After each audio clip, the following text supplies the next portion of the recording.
12 დეკემბერს ცვლილებები რო შევიდა შეკრებითი მანიფესტაციის კანონში მოგეხსენებათ ყველას, უკვე 5 დღეზე მეტია არ მოგიმართავთ აღსებული განცხადებით.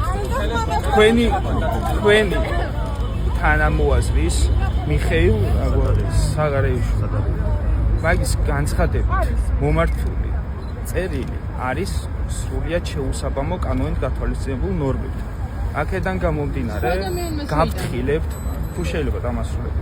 აქედან გამომდინარე გავფრთხილებთ, დაიცვათ კანონით გათვალისწინებული ნორმები და იყოს თქვენი განცხადებები შემოტანილი, შემდგომ დაელოდოთ პასუხს, რომელიც გამოგვეხვდება შინაგან საქმეთა სამინისტროს გვერდზე, პოლის ჯიზე, სადაც იქნება შემდგომი მითითებები.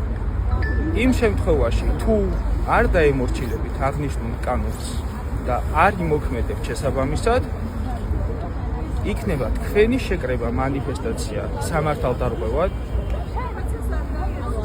აქციის მონაწილეების მიმართ 15 დღემდე პატიმრობა არის გათვალისწინებული შესაბამისი კანონმდებლობით, ორგანიზატორის მიმართ 20 დღემდე.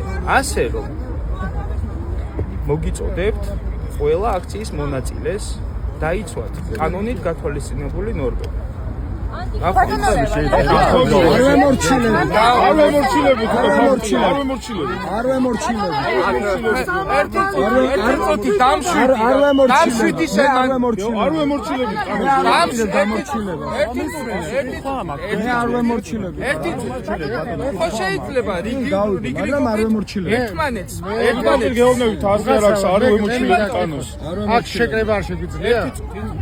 იმ შემთხვევაში კანონით გათვალისწინებული ნორმები თუ მოქალაქეების გადაადგილებას უშლის ხელს და სად არის ესეთი ადგილი, სადაც უშლის ხელს?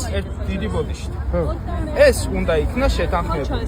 5 დღით ადრე მინიმუმ. სად არის ესეთი ადგილი? აი აქ რო გამგვიმარტოთ, სადაც გევართ. აი ეს ადგილი არის ხელშემშლელი? საზოგადოების გადაადგილებას არ უშლით ხელს? ახა? ეგრე გადაადგილდებიან. ეს არ არის საზოგადოებრივი სივრცე?